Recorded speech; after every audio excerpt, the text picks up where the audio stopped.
জ্বালানি সংকট মোকাবেলায় সংসদে ঐতিহাসিক ঐক্য, সরকার ও বিরোধী দলের সমন্বয় কমিটি, ৫ জনের নাম ঘোষণা প্রধানমন্ত্রীর, তালিকা দিল জামায়াত।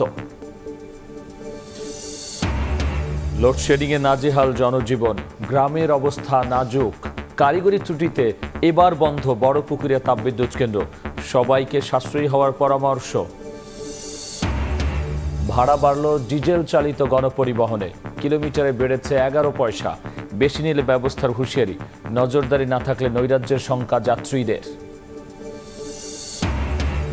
ফেসবুক পোস্ট নিয়ে শাহবাগের ছাত্রদল ও ছাত্র শিবিরের মধ্যে উত্তেজনা, সাংবাদিক সহ আহত ৮, পাবনায় ২ সংগঠনের ধাওয়া পাল্টা ধাওয়া, আহত অন্তত ৫।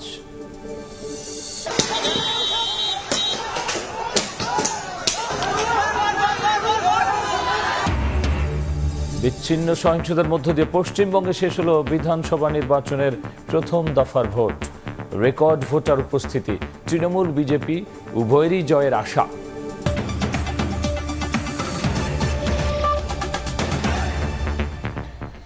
প্রবাসীর সময় সঙ্গে আছি আমি গোলাম রাব্বি। জ্বালানি সংকট মোকাবেলায় এবার ঐতিহাসিক ঐক্যের নজির তৈরি হলো ত্রয়োদশ জাতীয় সংসদে। করণীয় ঠিক করতে বিদ্যুৎ ও জ্বালানি মন্ত্রীকে প্রধান করে 10 সদস্যের উচ্চ পর্যায়ের কমিটি গঠন করেছে সরকার ও বিরোধী দল। সংসদেই সরকার দলের সদস্যের নাম ঘোষণা করেন প্রধানমন্ত্রী, পরে তালিকা দেয় জামায়াত। একসঙ্গে কাজ করলে দেশের সমস্যার সমাধান সম্ভব বলে মন্তব্য করেন স্পিকার।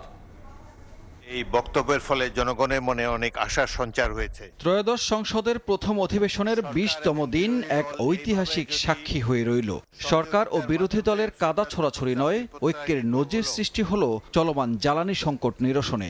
মাননীয় সংসদ নেতা, আপনি একটি বক্তব্য রাখার ইচ্ছা প্রকাশ করেছেন। ধন্যবাদ মাননীয় স্পিকার। বিদ্যুৎ জ্বালানি খাত নিয়ে নিজেদের কিছু পরামর্শ সরকারকে দিতে চেয়েছিল বিরোধী দল, সাড়া দিলেন প্রধানমন্ত্রী। কথা বলার আগ্রহ জানিয়ে স্পিকারের কাছে বার্তা পাঠালেন। বক্তব্যে তুলে ধরলেন 10 সদস্যের কমিটি গঠন করে আলোচনা করার।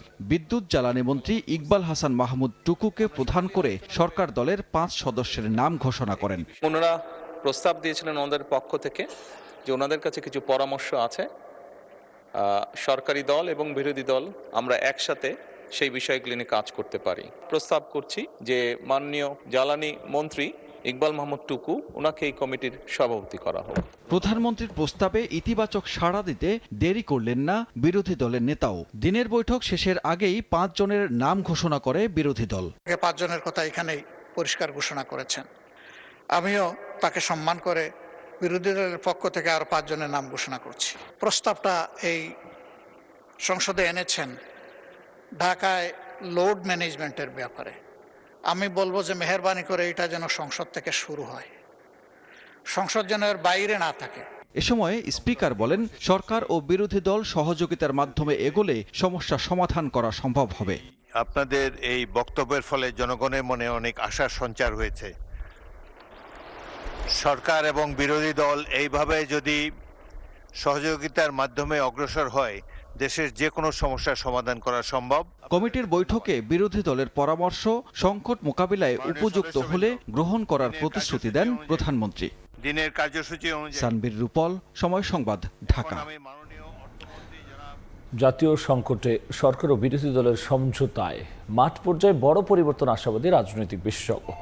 একই সঙ্গে সরকারকে সহযোগিতায় বিরোধী দলের এগিয়ে আসাকে রাজনৈতিক সংস্কৃতির ইতিবাচক পরিবর্তন হিসেবে দেখছেন তিনি।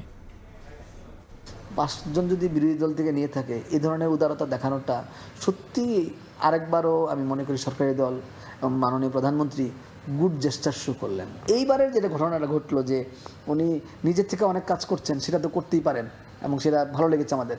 তো এখন যে উনি জাতীয় সংকট মোকাবেলার সিদ্ধান্ত গ্রহণের ক্ষেত্রে বিরোধী দলকে আস্থায় নেবেন, এটা কিন্তু আমরা আমাদের সংস্কৃতিতে ভাবতে পারি না। বিরোধী দলেরও কেউ আমি সাধুবাদ জানাতে চাই যে তারা প্রধানমন্ত্রীর কথায় রেসপন্স করেছেন, জাতীয় সংকট মোকাবেলায় সরকারের সাথে কাজ করতে আগ্রহবোধ করেছেন। দেশের জ্বালানি সংকট অসহনীয় পর্যায়ে চলে গেছে। প্রয়োজনীয় জ্বালানি পাচ্ছে না বিদ্যুৎ কেন্দ্রগুলো। উৎপাদন সক্ষমতা অর্ধেকে নামায় বেড়েছে লোডশেডিংয়ের তীব্রতা। সচিবালয়ে সংবাদ সম্মেলনে এসব তথ্য জানায় বিদ্যুৎ বিভাগ। এ সময় রোববার নাগাদ আদানির বন্ধ ইউনিট থেকে বিদ্যুৎ সরবরাহ শুরু হলে পরিস্থিতির কিছুটা উন্নতি হবে বলে জানানো হয়। রাজশাহী খুলনা বিভাগ সহ দেশের ২৭ জেলার ওপর দিয়ে বইছে তাপপ্রবাহ। গরমের সঙ্গে পাল্লা দিয়ে বেড়েছে বিদ্যুতের চাহিদাও। অথচ জ্বালানির অভাবে ২৯,০০০ মেগাওয়াট বিদ্যুৎ উৎপাদন সক্ষমতা নেমে এসেছে অর্ধেকে। শুরু হয়েছে লোডশেডিংয়ের ভোগান্তি। শুধু তাই নয়, মধ্যপ্রাচ্য সংঘাতে আমদানি কমে যাওয়ায় জ্বালানির সরবরাহ নিশ্চিত করা সম্ভব হচ্ছে না প্ল্যান্টগুলোতে। ১২,০০০ মেগাওয়াট বিদ্যুৎ গ্যাস ভিত্তিক কেন্দ্রগুলো থেকে এলেও তা অর্ধেকে নেমে গেছে। বিদ্যুৎ জ্বালানির এমন পরিস্থিতিকে অসহনীয় বললেন খোদ বিদ্যুৎ বিভাগের যুগ্ম সচিব। সচিবালয়ের সংবাদ সম্মেলনে তিনি জানান, প্রতিদিন অন্তত ৩,০০০ মেগাওয়াট বিদ্যুৎ ঘাটতি থাকছে। জ্বালানি সংকটটা অনেক বেশি অসহনীয় পর্যায়ে চলে গেছে। আমাদের ২,০০০ MMCFD গ্যাসের প্রয়োজন হয়। তারা যদি ১২০০ MMCFD গ্যাসও আমাদেরকে দিতে পারতো, তাহলেও আমরা ৭,২০০ মেগাওয়াট বিদ্যুৎ উৎপাদন করতে পারতাম অনেক কম পয়সায়। কিন্তু তারা আমাদেরকে 850 থেকে 900 MMCFD গ্যাস দিতে পারছে। এই নাজুক পরিস্থিতির মধ্যেই ২২ এপ্রিল হঠাৎ বন্ধ হয়ে যায় ১৬০০ মেগাওয়াট ক্ষমতা সম্পন্ন আদানি বিদ্যুৎ কেন্দ্রের একটি ইউনিট। সরকারের আশা ৩ দিনের মধ্যে আদানির বিদ্যুৎ সরবরাহ স্বাভাবিক হবে। ১৪,০০০ মেগাওয়াট আমরা বিদ্যুৎ উৎপাদন করতে পারবো। তারপরে কিন্তু দেখা যাচ্ছে প্রায় ৩,০০০ মেগাওয়াট বিদ্যুতের ঘাটতি। ২৬ তারিখে আদানির সেকেন্ড ইউনিটটা ঠিক হয়ে যাবে, আমরা বিদ্যুৎ সরবরাহ পেয়ে যাব। সংকট উতরাতে সরকারের পাশাপাশি ব্যক্তি উদ্যোগে মানুষকে সাশ্রয়ী হওয়ার আহ্বান জানান তিনি। যখন এসি চালাবো তখন এসিটা যাতে 25 ডিগ্রি সেলসিয়াসের উপরে থাকে। আমরা দিনের বেলা কার্টেনগুলো, আমরা জানালার পর্দাগুলো করে রাখবো যাতে আমাদের লাইট কম লাগে। শহর ও গ্রামের মধ্যে বিদ্যুতের লোড ব্যবস্থাপনা সমন্বয় করা হচ্ছে বলছে বিদ্যুৎ বিভাগ। শুভ খান, সময় সংবাদ, ঢাকা। জ্বালানি সংকটে কমেছে বিদ্যুৎ উৎপাদন। তীব্র গরমে লোডশেডিংয়ে নাজেহাল জনজীবন। শহরের চেয়ে বেশি নাজুক অবস্থা গ্রামে। কারখানায় কমেছে উৎপাদন, সেচের অভাবে ফেটে চৌচির ফসলের মাঠ, ব্যাহত হচ্ছে পড়ালেখা। কারিগরি ত্রুটির কারণে এবার বড় পুকুরিয়া তাপবিদ্যুৎ কেন্দ্রের একমাত্র সচল ইউনিটটিও বন্ধ হয়ে গেছে। সারা দেশে তীব্র গরমে অতিষ্ঠ মানুষ। এর মধ্যেই বিদ্যুৎ বিভ্রাট চরমে। বেশি নাজুক পরিস্থিতি গ্রামে। কোথাও কোথাও দিনে ৮ থেকে ১০ ঘন্টা লোডশেডিং। চাহিদার তুলনায় সরবরাহ কম থাকায় ঘন ঘন লোডশেডিংয়ে অতিষ্ঠ মাদারীপুরবাসী। সবচেয়ে দুর্ভোগে পল্লী বিদ্যুৎ সমিতির গ্রাহকরা। পর্যাপ্ত বিদ্যুৎ না থাকায় কারখানার উৎপাদন নেমেছে অর্ধেকে। রাত্রে ৩-৪ বার থাকে না, দিনের ভিতর ৫-৭ বার থাকে না। বিদ্যুৎ নাই, যার ফলে আমরা অনেকটা বেকার হয়ে গেছি। রাত্রে ঘুমাইতে পারে না, দিনের বেলা কাজ করতে পারে না। ঝিনাইদহের তীব্র লোডশেডিংয়ে নাভিশ্বাস মানুষের মাঝে। দিন রাতে অন্তত ৫ থেকে ৬ ঘন্টা থাকছে না বিদ্যুৎ। সব থেকে বেশি কষ্টে শিশু ও বৃদ্ধরা। দিনের ভিতরে ৪-৫ ফিরে যাচ্ছে, রাত্রিও সেই একই পরিস্থিতি। রংপুর সহ উত্তরাঞ্চলেও ভোগাচ্ছে লোডশেডিং। পর্যাপ্ত কয়লা মজুত থাকার পরও কারিগরি ত্রুটির কবলে পুরোপুরি বন্ধ হয়ে গেছে দিনাজপুরের বড়পুকুরিয়া তাপবিদ্যুৎ কেন্দ্র। বুধবার রাতে ১ নম্বর ইউনিটটি বন্ধ হয়ে যায়। এরপর থেকেই সবকটি ইউনিটেই উৎপাদন বন্ধ হয়ে যায়। এতে চরম ভোগান্তিতে পড়েছেন দিনাজপুর সহ উত্তরের ৮ জেলা। ১২ থেকে ১৩ ঘন্টা কারেন্টের লোডশেডিং পাচ্ছি। ঘন্টায় ঘন্টায় কারেন্ট থাকতেছে না, আমরা কাজকর্ম করতে পারতেছি না। সিলেটেও চলছে বিদ্যুতের লুকোচুরি। ব্যাহত হচ্ছে শিক্ষার্থীদের পড়ালেখা। বেশি ভোগান্তিতে এসএসসি পরীক্ষার্থীরা। বিকল্প ব্যবস্থায় ব্যবসা চালু রাখার চেষ্টা করছেন অনেকেই। এসএসসি পরীক্ষা লেখাপড়া করতে পারছে না বাচ্চারা, খুব অসুবিধা। ৮ ঘন্টায় আমরা কারেন্ট পাইলাম 2 ঘন্টা 3 ঘন্টা। কম বেশি সারা বাংলাদেশে সেটা একটু লোডশেডিং হচ্ছে আর কি। আর সেটা আমরা সবাইকে একটু সাশ্রয়ী হয়ে সেটাকে আমরা ওভারকাম করার চেষ্টা করতেছি। মেহেরপুরে ফসলের জমি ফেটে চৌচির। বিদ্যুৎ বিভ্রাট যেন কৃষকের মরার উপর খাড়ার ঘা। মিলছে না সেচ পাম্প চালানোর বিদ্যুৎও। 24 ঘন্টায় 4 ঘন্টা কারেন্ট, রাতে 2 ঘন্টা, দিনে 2 ঘন্টা। আমরা কৃষক কিভাবে পাই? বিদ্যুৎ না থাকার কারণে আমরা নতুন করে যে ফসল বুনবো সেটা পাচ্ছি না। বিদ্যুৎ সরবরাহ স্বাভাবিক অবস্থায় ফেরাতে প্রয়োজনীয় ব্যবস্থা নেওয়ার দাবি গণমানুষের। খাদিজা স্বপ্না, সময় সংবাদ। জ্বালানি তেলের মূল্যবৃদ্ধির জেরে ভাড়া বাড়ল ডিজেল চালিত গণপরিবহনে।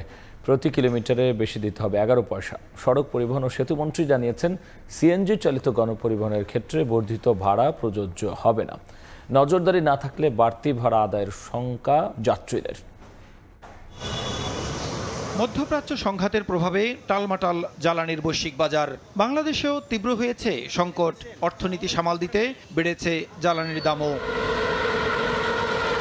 জ্বালানি তেলের দাম বৃদ্ধির ৪ দিন পর এবার এলো গণপরিবহনে ভাড়া বাড়ানোর সিদ্ধান্ত।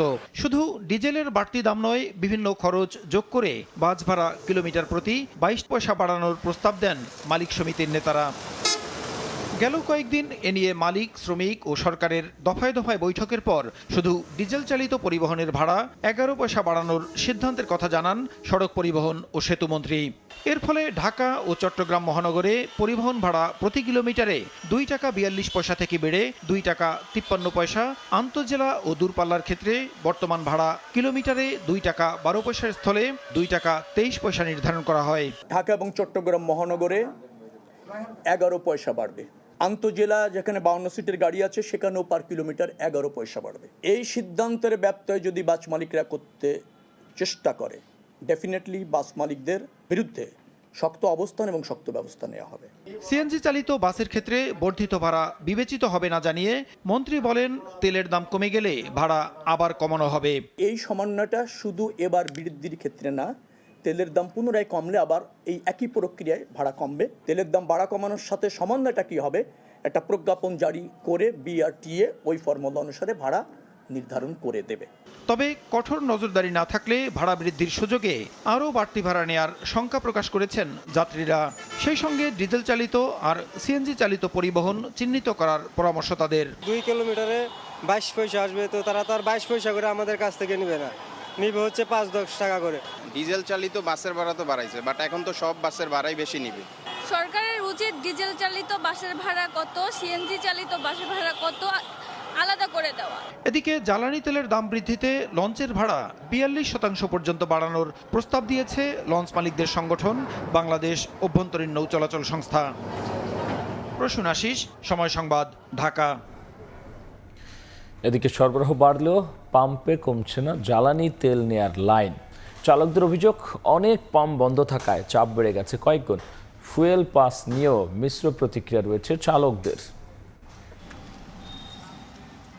তপ্ত রোদে দীর্ঘ লাইনে দাঁড়িয়ে দারোয়ান আব্দুল খালেক পরিবার চালাতে বাড়তি আয়ের আশায় ডিউটির ফাঁকে করেন রাইড শেয়ার। জ্বালানি সংকটে তেল নিতে কেটে যায় দিন, থেমে থাকে চাকা, জীবনের গতি, জীবিকা। মূলত সিকিউরিটি গার্ডে চাকরি করি, সাথে পাশাপাশি এডে দিয়ে ওই যে হুন্ডায় ভাড়া মারি, দেখা যাচ্ছে মাঝে মধ্যে 500 মারি, 700 মারি, 300 মারি, আবার ডিউটির সময় ডিউটি যাই, ডিউটি শেষ করে আসি। এর ভিতরে আবার যেনকে তেল নিতে হয় সেনকে তো আর ভাড়া টাড়া মারা সম্ভব হবে না।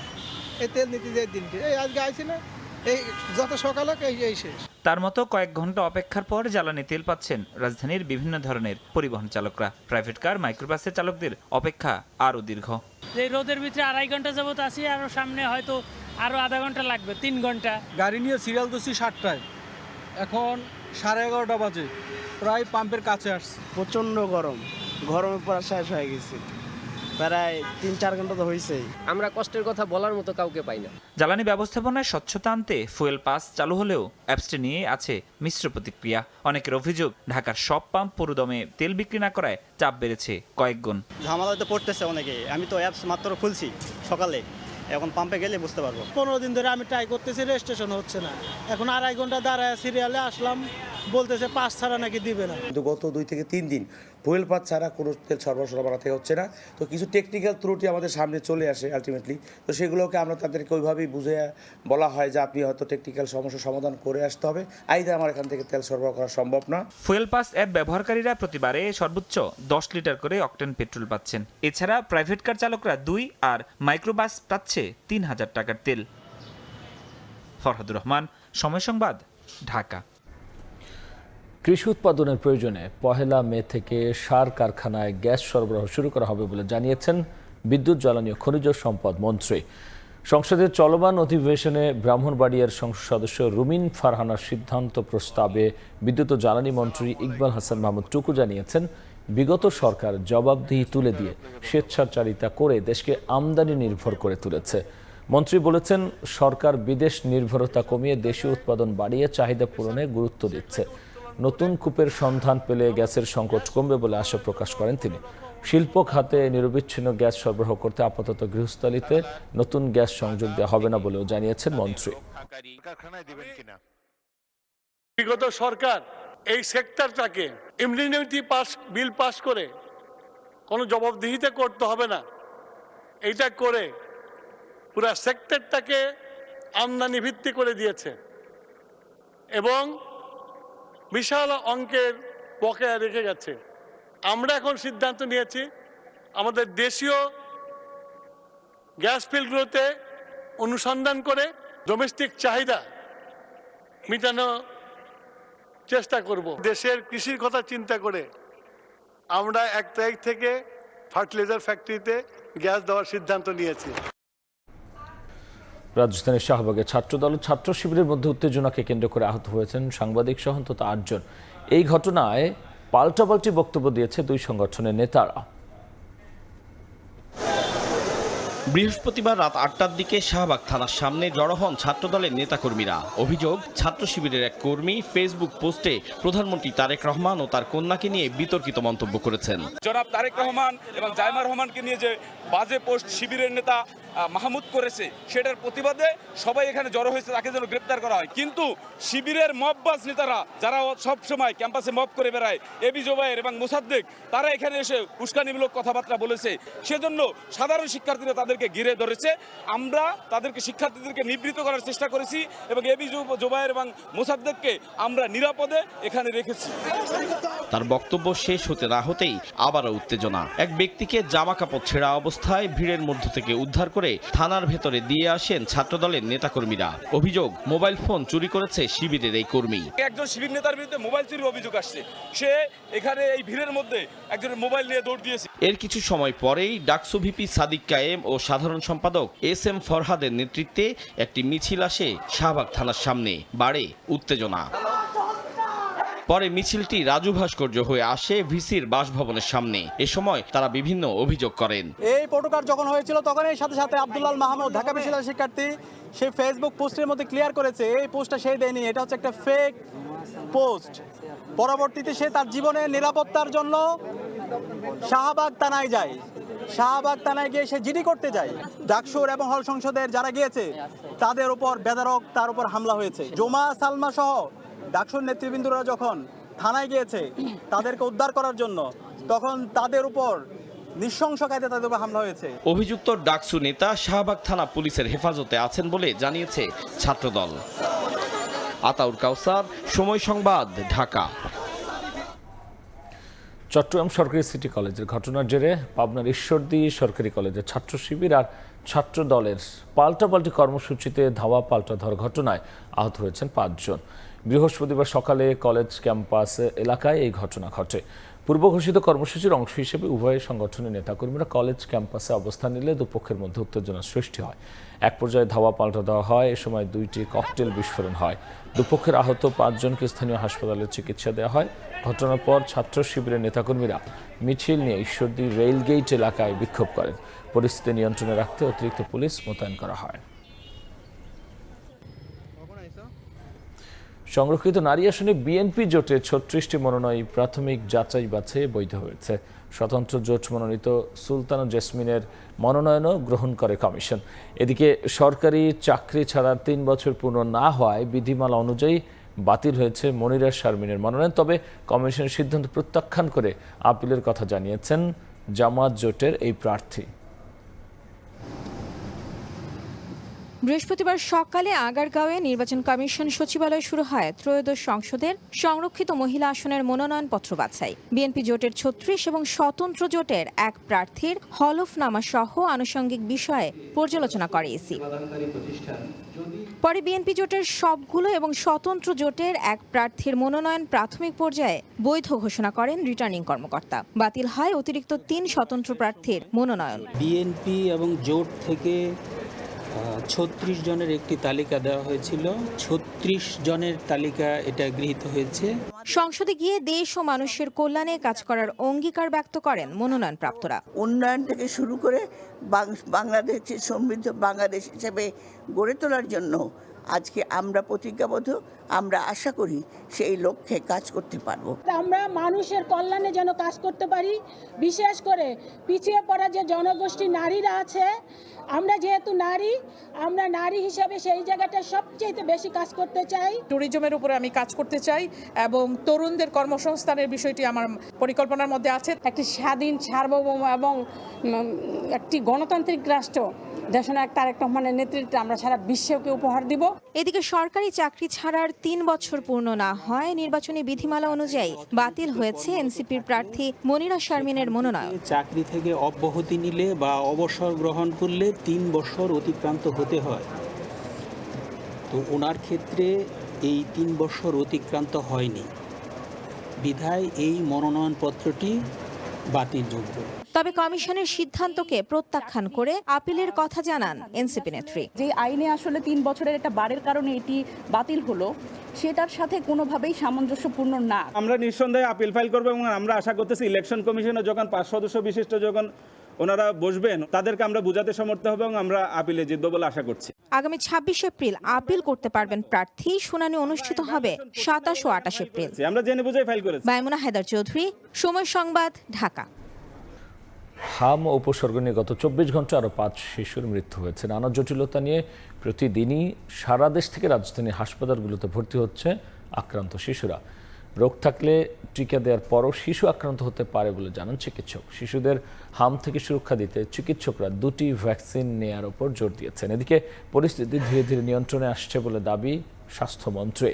জাতীয় বার্ন অ্যান্ড প্লাস্টিক সার্জারি ইনস্টিটিউটে জাতীয় পুষ্টি সপ্তাহ 2026-এর উদ্বোধন অনুষ্ঠানে স্বাস্থ্যমন্ত্রী জানান, হাম পরিস্থিতি ধীরে ধীরে নিয়ন্ত্রণে আসছে। হাম তো আপনারা জানেন কি অবস্থা এখন ছিল, সবার প্রচেষ্টা আমরা মোটামুটি একটা কন্ট্রোলের মধ্যে আনতে সক্ষম হচ্ছি। এছাড়া শিশুদের পুষ্টি নিশ্চিত করতে মায়ের শাল দুধের বিকল্প নেই বলেও মন্তব্য করেন স্বাস্থ্যমন্ত্রী সরদার মোহাম্মদ সাখাওয়াত হোসেন। কার্যক্রম গ্রহণ আয়েশা সিদ্দিক সামিয়া, সময় সংবাদ, ঢাকা। বাংলাদেশিদের স্বল্প ব্যয়ে মানসম্মত স্বাস্থ্যসেবা দিতে ভারত প্রতিশ্রুতিবদ্ধ বলে জানিয়েছেন ঢাকায় নিযুক্ত দেশটির হাইকমিশনার প্রণয় কুমার ভার্মা। রাজধানীর একটি হোটেলে এক চুক্তির সই অনুষ্ঠানে তিনি জানিয়েছেন, বাংলাদেশের চিকিৎসা খাতের সক্ষমতা বাড়াতে যৌথ উদ্যোগে কাজ করতে চায় ভারত। এ সময় মেডিকেল ট্যুরিজম খাত সুসংগঠিত করতে দুই দেশের বেসরকারি খাতকে এগিয়ে আসার আহ্বান জানিয়েছেন হাইকমিশনার। আয়োজকরা জানান, এই চুক্তির মাধ্যমে বাংলাদেশি রোগীরা ভিসা সহায়তা, উন্নত চিকিৎসা, আবাসন ব্যবস্থা সহ বিমান ভাড়ায় বিশেষ ছাড় পাবেন। Future of our bilateral cooperation will have to be shaped not only by governments but also by businesses, entrepreneurs and institutions that can identify complementarities and convert them into shared prosperity. The quality healthcare systems, innovation and affordability that India offers are globally recognized. We are hopeful that these two companies coming together have the potential to bring those strengths closer to the people of Bangladesh, expanding access, choice and quality in healthcare services. অপরাধ নিয়ন্ত্রণে পুরো Dhaka মহানগরে 11,000 CC camera স্থাপন করবে DMP. খুব তাড়াতাড়ি এই কার্যক্রম শুরু হবে বলে জানিয়েছেন ডিএমপির ভারপ্রাপ্ত কমিশনার মোহাম্মদ সরওয়ার। বৃহস্পতিবার বিকেলে মোহাম্মদপুরের নবনির্মিত বসিরা অস্থায়ী পুলিশ ক্যাম্প উদ্বোধন করেন ডিএমপির কমিশনার। এ সময় পুলিশ র্যাবের ঊর্ধ্বতন কর্মকর্তারা উপস্থিত ছিলেন। পরে পুলিশ ক্যাম্প পরিদর্শন শেষে ওপেন হাউস ডে অনুষ্ঠানে অংশ নেন তারা। এ সময় স্থানীয়রা এলাকার নানা সমস্যার কথা তুলে ধরেন ডিএমপি কমিশনারের কাছে। পরে কমিশনার বলেন, মোহাম্মদপুরে 700 সিসি ক্যামেরা লাগানোর উদ্যোগ নেওয়া হয়েছে। হোটেল ম্যানেজমেন্ট সিস্টেম ও ভাড়াটিয়াদের তথ্যের জন্য নির্দিষ্ট অ্যাপ চালু করবে ডিএমপি। মোহাম্মদপুরের অপরাধীদের ছবি খুব তাড়াতাড়ি প্রকাশ করে বিজ্ঞপ্তি দেওয়া হবে বলেও জানিয়েছেন পুলিশ কমিশনার। সমন্বিত উদ্যোগের মাধ্যমে মোহাম্মদপুরকে সন্ত্রাসী মুক্ত করা হবে বলেও জানান তিনি। আমরা আপনাদেরকে বলবো যে আপনার ঘর বাড়ির আশেপাশে সিসি ক্যামেরাগুলো আপনারা লাগান। আমরা লাগাবো 700 ক্যামেরা স্ট্র্যাটেজিক পয়েন্টে বা যেখানে যেখানে প্রয়োজন। এর বাইরেও 11,000 সিসি ক্যামেরা লাগানোর জন্য ঢাকা শহরের একটা প্রজেক্ট বর্তমান সরকার অচিরেই পাশ করে দিবে। যারা ক্রিমিনাল তাদের ছবি আমরা অচিরেই ব্রডকাস্ট করব, প্রচার করব। তাদেরকে ধরিয়ে দেন, পুরস্কার দেওয়া হবে। টপ টেরর বা যারা যারা বেশি ক্রিমিনাল, এই পন্থাও যাব। ক্রিমিনালদের আমরা বিভিন্নভাবে ট্র্যাক করে ধরব। হাইওয়ে পুলিশের আধুনিকায়নে এবার চালু হলো হ্যালো এইচপি অ্যাপ। এর মাধ্যমে কোনো ঘটনায় দ্রুত সাড়া প্রদানের পাশাপাশি অপরাধ দমনেও বড় অগ্রগতি আশা করছে কর্তৃপক্ষ। মহাসড়কের যাতায়াত হবে আরও নিরাপদ, আরও নির্বিঘ্ন। তো নিশ্চয়ই একটু কৌতূহলী যে বৃহস্পতিবার দুপুরে রাজধানীর উত্তরায় হাইওয়ে পুলিশের সদর দপ্তরে নতুন উদ্ভাবনী হ্যালো এইচপি অ্যাপ সম্পর্কে জানাতে সংবাদ সম্মেলন ব্রিফ করেন হাইওয়ে পুলিশের ডিআইজি। আপনার পরিচয়টা একটু আবার বলেন, আপনি কি বলছেন, কোথা থেকে বলছেন? আমি sergeant SM Nakib Hossain, Kanchan highway police camp, mobile 6 duty. নতুন এই অ্যাপসের বহুমাত্রিক কার্যকারিতা তুলে ধরেন তিনি। বলেন 5টি রিজিয়নের অধীনে সারা দেশের 8,888 কিলোমিটার মহাসড়কের সুরক্ষায় বিভিন্ন উদ্যোগ নিয়েছে হাইওয়ে পুলিশ। এরই ধারাবাহিকতায় কোনো ঘটনায় দ্রুত সাড়া দিতে এবার ডিজিটাল পদ্ধতিতে যাচ্ছে পুলিশ। চালু হলো হ্যালো এইচপি অ্যাপ। মানে লগইন ছাড়াও কল করতে পারবে। হ্যালো এইচপি অ্যাপের মাধ্যমে যে কোনো নাগরিক তাৎক্ষণিক নিজের লোকেশন থেকে পার্শ্ববর্তী হাইওয়ে পুলিশের সহায়তা পাবেন। এছাড়া অ্যাপসটিতে যুক্ত থাকছে fire service, ambulance, filling station, হাসপাতাল ও রেস্টুরেন্ট সহ বিভিন্ন পরিষেবা। হাইওয়েতে যদি কোনো জায়গায় কোনো দুর্ঘটনা ঘটে অথবা যদি কোনো রকম ক্রাইম হয়, তাহলে তারা কিভাবে how to reach police as early as possible. তো এইটা কিন্তু তাদের ভিতরে একটা বড় আতঙ্ক হিসাবে কাজ করে। তো এই আতঙ্কটাকে ব্রিজ করার জন্য মূলত আমরা হ্যালো এইচপি নিয়ে এসেছি। আপনারা যখন রাতের বেলা চলাফেরা করবেন তখন যদি কোথাও কোনো ইনসিকিউর বোধ করেন, এই অ্যাপের মাধ্যমে আপনারা তাৎক্ষণিক সহযোগিতা পেতে পারেন। যখনই আপনার অ্যাপে ওখানে এমার্জেন্সি বাটন আছে, যখনই পুশ করবেন তখন আপনার নিকটবর্তী যে আমাদের হাইওয়ের যে টহল থাকে সেই টহলটা আপনাকে রিচ করবে। হাইওয়ে চেকপোস্টে যাত্রী হয়রানি ঠেকাতে কমিউনিটি হাইওয়ে পুলিশ নিয়োগের সুপারিশ করা হয়েছে জানিয়ে কর্মকর্তারা বলছেন তাৎক্ষণিক সেবা নিশ্চিতে বহরে অতিরিক্ত নজরদারি যানবাহন যুক্ত করা হবে। 6,000 জনবলের একটা প্রস্তাব পাঠিয়েছি এবং অ্যাট দ্য সেম টাইম হাইওয়েকে নিরাপদ রাখার জন্য আমাদের 1700-র মতো যানবাহন প্রয়োজন, মোটরসাইকেল সব মিলিয়ে বিভিন্ন ক্যাটাগরির যানবাহন মিলিয়ে সেটারও প্রস্তাব পাঠানো হয়েছে। কমিউনিটি পুলিশ তো part of community, at the same time তারা আমাদের পুলিশের সহায়তা হিসেবে কাজ করবে। কমিউনিটি পুলিশকে আমরা ইতিমধ্যে যে লাস্ট এই মাসে আমরা একটা কমিউনিটি পুলিশের ডিজাইন করে দিয়েছি জ্যাকেটে যেখানে কমিউনিটি পুলিশের লোগো থাকবে এবং পেছনে লেখা থাকবে কমিউনিটি হাইওয়ে পুলিশ। এইটা হলে যেটা সুবিধা হবে সেটা হলো যে ভেরি ইজি টু আইডেন্টিফাই। মানুষের ভোগান্তি নিরসন ও চাঁদাবাজি রুখতে ডিজিটাল প্রসিকিউশন পদ্ধতি চালুর কথাও ভাবছে পুলিশের এই বিশেষায়িত ইউনিটটি। যে ম্যাজিক্যাল একটা এনভায়রনমেন্ট ক্রিয়েট করবে। কামরুল হাসান, সময় সংবাদ, ঢাকা। জ্বালানি প্রতিরক্ষা সক্ষমতা বাড়ানোর তাগিদ দিয়েছেন সেনাপ্রধান জেনারেল ওয়াকারুজ্জামান।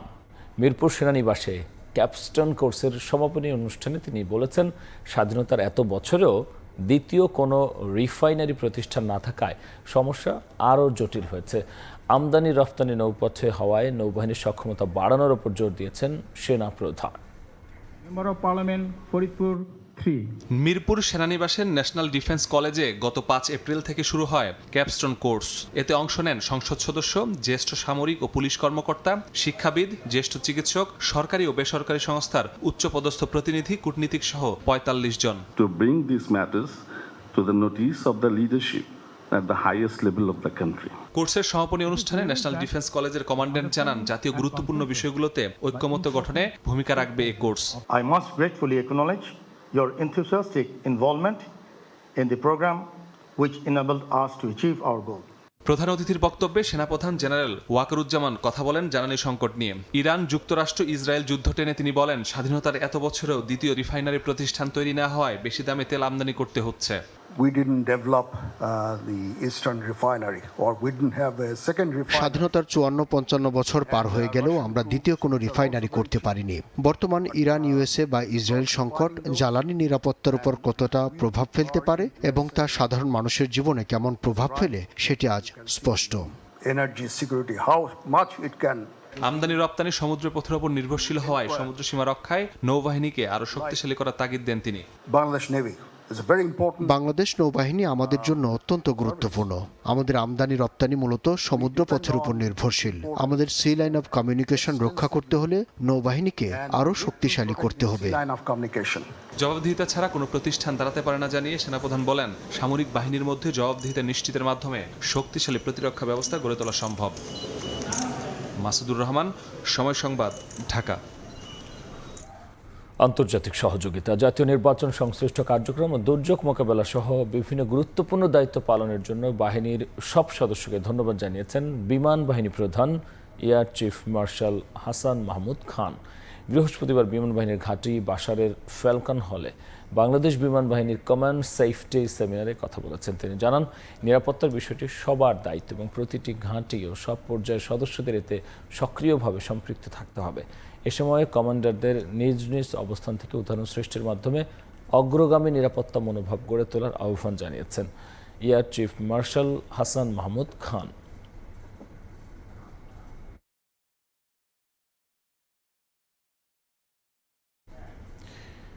16 ডিসেম্বর বা নতুন বছরের শুরুতে থার্ড টার্মিনাল চালুর ব্যাপারে সিদ্ধান্ত নিয়েছে সরকার।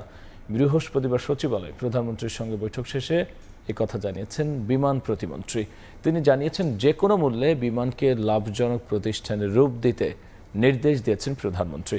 নতুন অর্থ বছরের বাজেট ঘোষণার পর কক্সবাজার বিমানবন্দর থেকে আন্তর্জাতিক ফ্লাইট চালুর পরিকল্পনার কথা জানিয়েছেন বিমান প্রতিমন্ত্রী।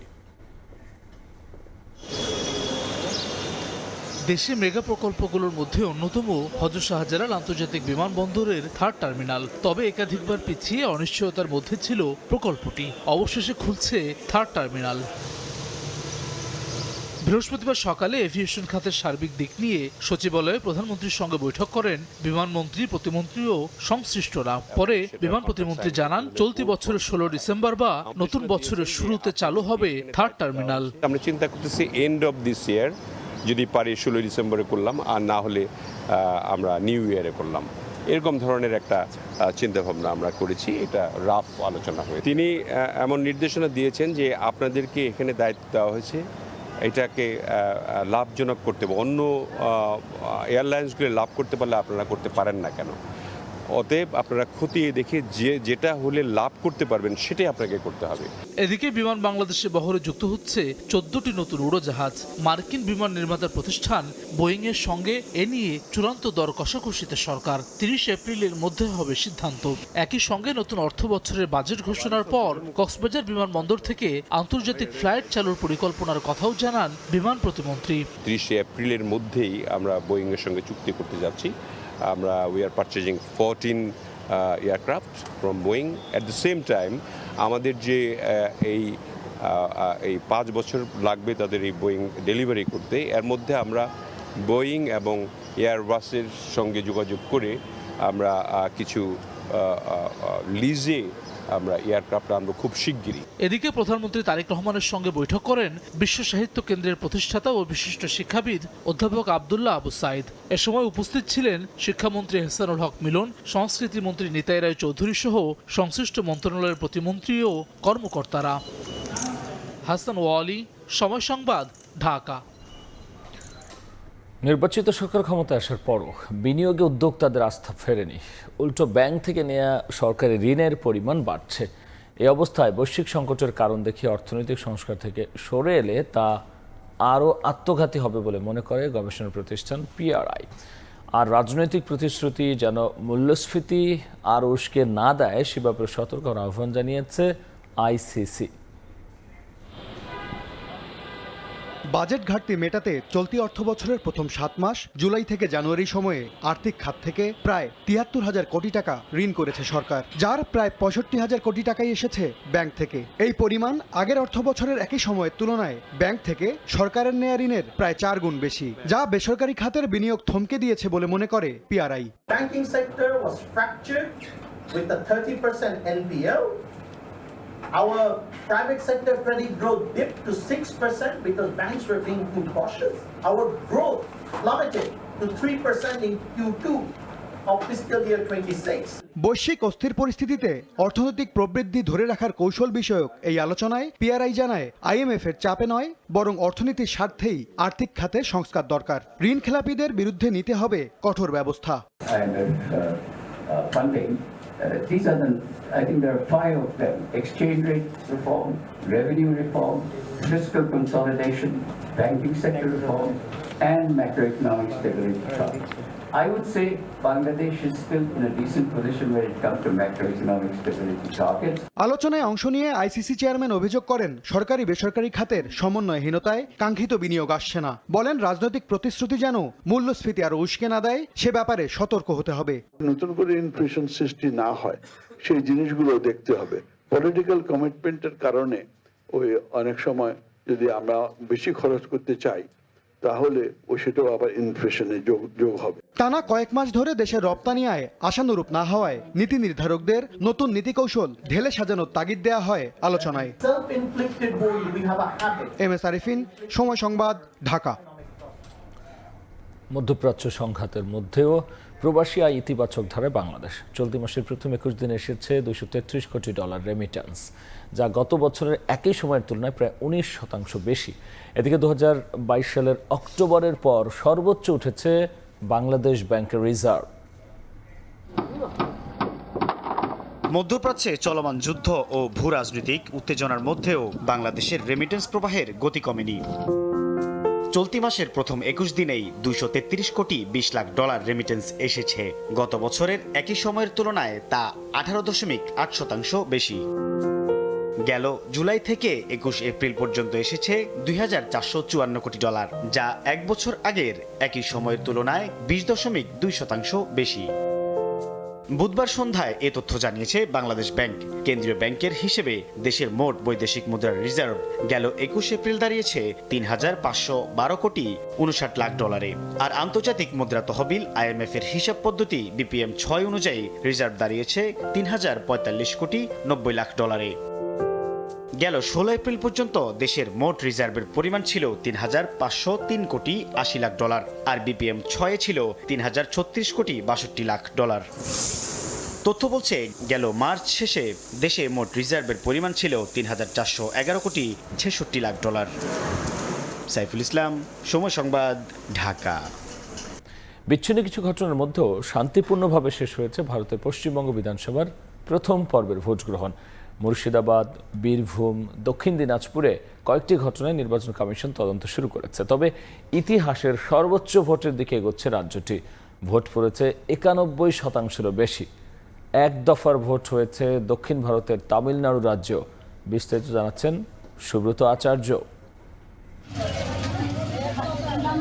সকাল থেকে এভাবেই লম্বা লাইনে দাঁড়িয়ে গণতান্ত্রিক উৎসবে সামিল হতে দেখা গেছে পশ্চিমবঙ্গের 16 জেলার ভোটারদের। বেলা বাড়ার সঙ্গে সঙ্গে দীর্ঘ হয়েছে ভোটের লাইনও। একেবারে সহিংসতাহীন নির্বাচন করতে পারেনি নির্বাচন কমিশন। ভোটের দিন দুপুরে মুর্শিদাবাদের নওদায় প্রথম ভোট সহিংসতার দৃশ্য দেখা যায়। এরপর বীরভূমের খয়রাশোলে পুলিশ ও কেন্দ্রীয় বাহিনীর ওপর ইট পাটকেল নিক্ষেপ করা হয়। পুলিশও লাঠিচার্জ করলে পরিস্থিতি আরও উত্তপ্ত হয়ে ওঠে। সেখানে বেশ কয়েকটি গাড়ি ভাঙচুর করার ঘটনাও ঘটে। তবে সহিংসতায় কোনো প্রাণহানির ঘটনা ঘটেনি।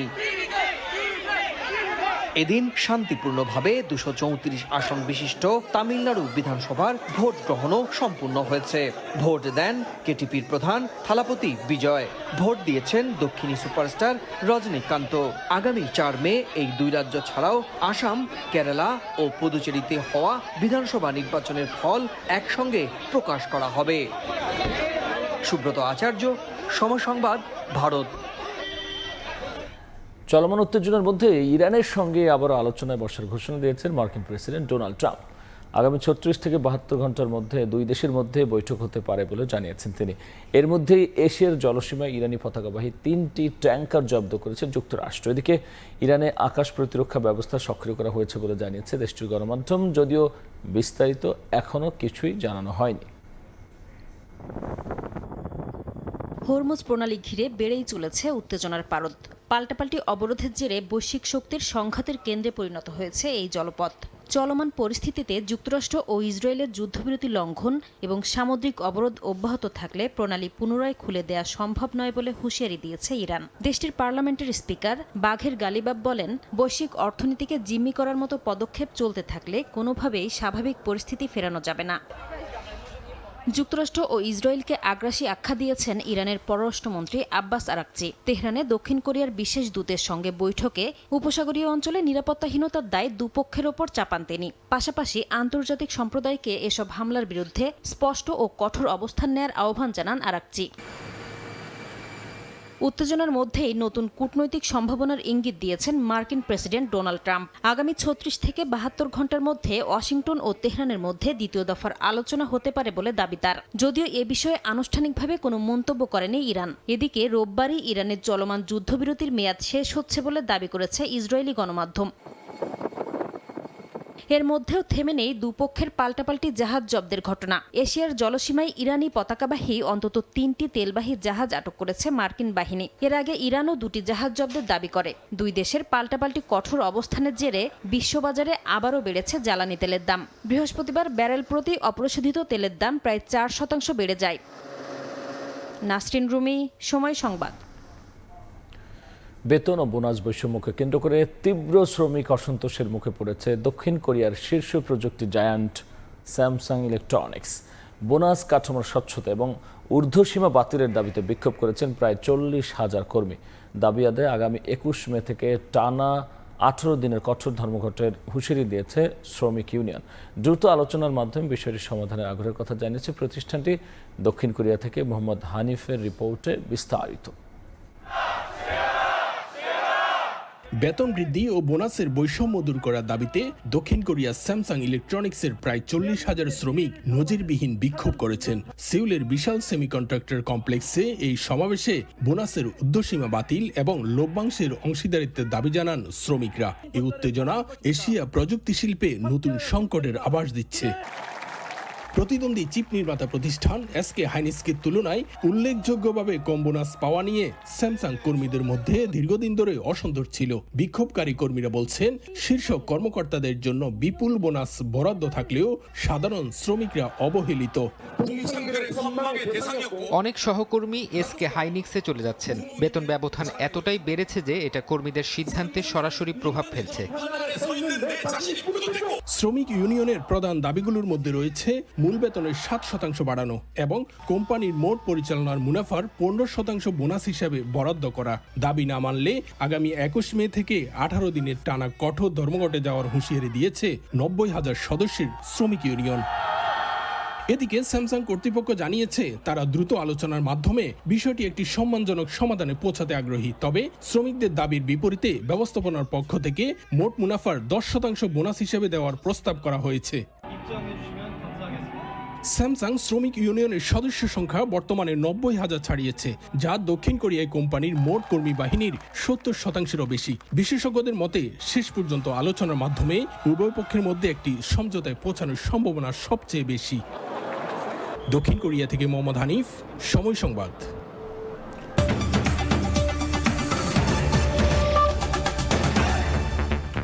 এই ছিল প্রবাসের সময়। সঙ্গে থাকুন সময়।